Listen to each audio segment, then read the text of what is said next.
First చెప్పిండు చేద్దామా మంచుకుంటారా అని అంటే నేను వద్దని చెప్పిన. అందరు ఇదే పని చేస్తారు కదా ఇట్లా, లేడీస్ బిజినెస్ అంటే భయం అవుతారు కదా. Yes or no? నేను కూడా అదే పని చేసిన. ఎందుకంటే అప్పటికి నేను పెళ్లి కాక ముందుకు మాకు ఫైనాన్షియల్ స్ట్రగుల్స్ నేను ఫేస్ చేసిన. కానీ పెళ్ళైన తర్వాత ఆ ఫైనాన్షియల్ స్ట్రగుల్స్ ఉండొద్దు అని నేను నా జీవితాన్ని ఊహించుకున్నా. కానీ తీరా చూస్తే అవే స్ట్రగుల్స్. దాంతో మేము ఏం చేసినామంటే సారు 11,000 రూపాయల జీతానికి ఊర్లో జాబ్ చేస్తుంటే, జాబ్ అయిపోయి ఇంటికి వచ్చిన తర్వాత ఖాళీ ఉండడం ఎందుకని పిండి గిన్నె పడుతుంటే నేను కూడా సీఏగా వర్క్ చేస్తుంటే లోన్లు అవి ఇవి ఇప్పించుకున్న తర్వాత బ్యాంకుకి వెళ్ళి ఇంటికి వచ్చినాక బట్టలు కుట్టేదాన్ని. అంటే ఇద్దరం కలిసి 4 పనులు చేస్తున్నాం, మనకి 5వ పని వద్దు అని నేను అక్కడికే ఫుల్ స్టాప్ పెట్టేసిన. కానీ వినకుండా చెప్పినా వినకుండా, అంటే నాకు ఈ బిజినెస్ గురించి తెలియదు కాబట్టి నేను అట్లా చెప్పిన. కానీ జబర్దస్తిగా Thangallapalli Srinivas sir and Saleem sir ఒకసారి గ్రేట్ అప్లాస్ చేయాలి. కొంతమంది ఏం చేస్తారంటే చెప్తే ఇంటలేరు కదా, వద్దు వాళ్ళ ఇంటికి ఎందుకు పోవడం అని అనుకుంటారు. కానీ ఇంతకుముందు శ్రీనివాస్ సార్ చెప్పిండు కదా, మా చెల్లె ఏమైపోతుందో మా బావ ఏమైపోతుందో అని మా ఇంటికి వచ్చిండు, ఆ బిజినెస్ ప్లాన్ చెప్పిండు. చెప్పిన రోజు నిజంగా నాకు అస్సలు నిద్రనే పట్టలేదు. ఫస్ట్ టైం బిజినెస్ ప్లాన్ తింటే మీకే ఏమనిపించిందో కానీ నాకైతే నిద్ర పట్టలేదు. ఎందుకంటే వీవోఏ అంటే జనాలతో చేసే పని, అవునా కాదా? అవునా కాదా? జనాలకి కదా లోన్లు ఇప్పించేది. నేను అదే పని చేస్తున్నా కాబట్టి నాకు అక్కడ రాజుసారి చెప్పింది కదా, 4 ఇప్పిస్తే 40 మందికి ఇప్పిస్తే 4,000. అది అర్థమైంది, అందులో పైసలు ఉన్నాయి అని అది ఒక్కటే అర్థమైంది. నా దగ్గర 200 మంది ఉన్నారు, మనకు కావాల్సింది 6 ఇక అని డిసైడ్ అయిపోయి మా సార్తో చెప్పిన, మనం చేసి ఇదే బిజినెస్ చేద్దాం, ఇక ఎంత ఇబ్బంది అయినా సరే నేను చూసుకుంటా, ఇంట్లో నేను చూసుకుంటా, ఇక మనం ఇదే బిజినెస్ చేద్దామని డిసైడ్ అయిపోయినా. ఆ 200 మంది నుంచి ఇప్పటి వరకు ఒక్కరు కూడా రాలేదు. అయినా కానీ బయట మెర్సిడీస్ బెంజ్ ఉంది 70 లక్షలు. ఆ 200 మంది నుంచి 6 కదా, 6 కాదు కదా, ఒక్కరు కూడా రాలేదు. కానీ 70 లక్షల మెర్సిడీస్ బెంజ్ ఉంది. మరి ఇది ఎట్లా సాధ్యం? డౌట్ వస్తుందా? Yes or no?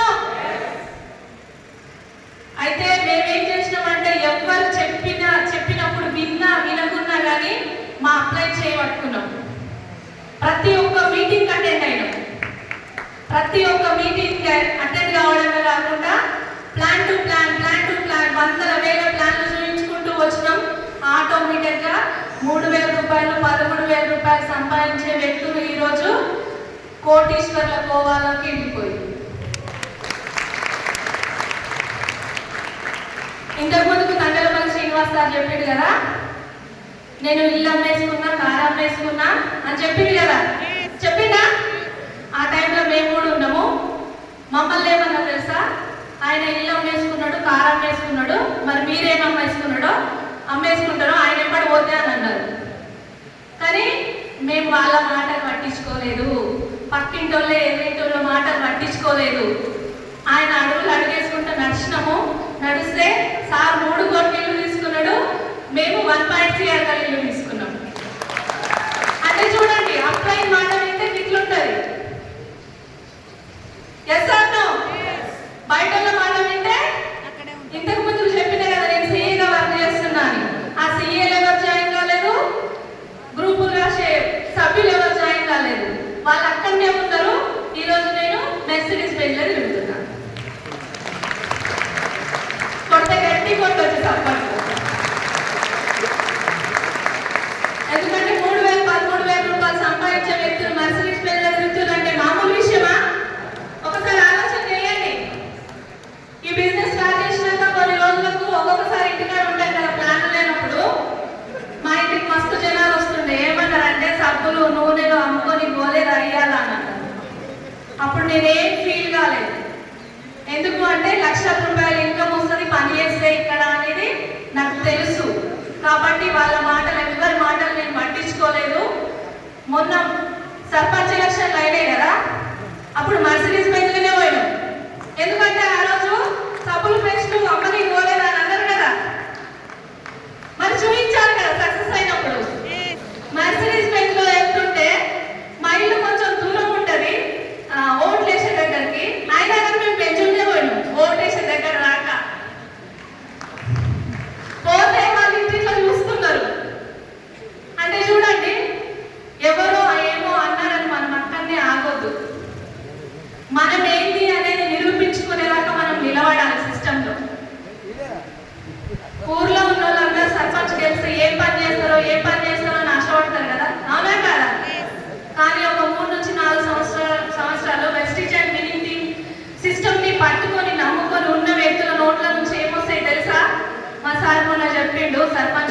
చేసి, అరే నీ 5 సంవత్సరాలు అయిపోయేసరికి నేను కంపల్సరీ ఊరికి నేను ఏదో ఒకటి చేస్తా అని చెప్పి 5 సంవత్సరాలు కూడా కాదు, అక్కడ స్కూల్ రెడీ అవుతుంది, ఆ స్కూల్లోకి కావాల్సిన వస్తువులు నేను ఇప్పిస్తా, ఆ స్కూల్లోకి ఎన్ని కంప్యూటర్స్ కావాలంటే అన్ని కంప్యూటర్స్ నేను ఇప్పిస్తా అని చెప్పి. That is power of Vestige ministry. వ్యక్తుల నుంచి వచ్చే మాటలు. మరి మీ ఊర్లో కూడా సర్పంచులు ఏం చేస్తారా, మనకు వాళ్ళు ఏం చేసి పెడతారా అని ఆలోచిద్దామా, లేదు అంటే మనం ఊరికి ఏం చేద్దామా అని ఆలోచించే కోవలు ఉందామో ఒకసారి ఆలోచించుకోండి. మరి ఇంత ఎక్కువ ఇంత నమ్మకం ఎక్కడ వచ్చింది అంటే, నేను కొన్ని రోజుల దాకా పార్ట్ టైం గా చేసిన బిజినెస్ మా సార్ ఫుల్ టైం గా చేసిండు, కానీ ప్రతి ఒక్క మీటింగ్ నన్ను అటెండ్ చేసిండు.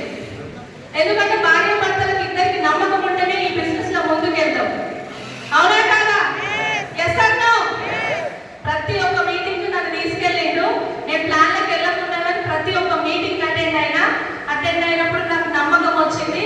చలో నువ్వు బయటకు వెళ్ళి నువ్వు బిజినెస్ చెయ్యి, నేను ఇంట్లో నేను చూసుకుంటా అని చెప్పిన. ఆ నమ్మకం నాకు ఇచ్చింది కదా సారు. కాబట్టి చూడండి, నిజంగా ఒక్కొక్కసారి నా లైఫ్ అయినా అనిపిస్తుంది ఇది. ఎందుకు అంటే ఈ బిజినెస్ లకు రాకపోతే నేను ఇప్పుడు ఏం చేసేదాన్ని, ఒక్కొక్కసారి వివోలకు ఇంటింటికి తిరిగి సండే ఉన్నా సరే ఇంటింటికి తిరిగి సర్వే చేయాల్సిందే. అవునా కాదా? కొంతమంది తెలియదు కావచ్చు, ఊర్లో ఎవరైనా తిట్లు పడేటోళ్ళు ఉంటే వాళ్ళు కూడా వివోలకు కూడా కంపల్సరీ తిట్లు పడేటోళ్ళే. కానీ చూడండి, నమ్మిన ఈ బిజినెస్ ని నమ్మి మా సార్కి నేను సపోర్ట్ చేయడం వల్ల నన్ను ఫారెన్ ట్రిప్స్ తిప్పుతున్నాడు, బంగారం తిప్పించిండు, మర్సిడీస్ బెంచ్ లో తిప్పుతున్నాడు. మరి మీరు కూడా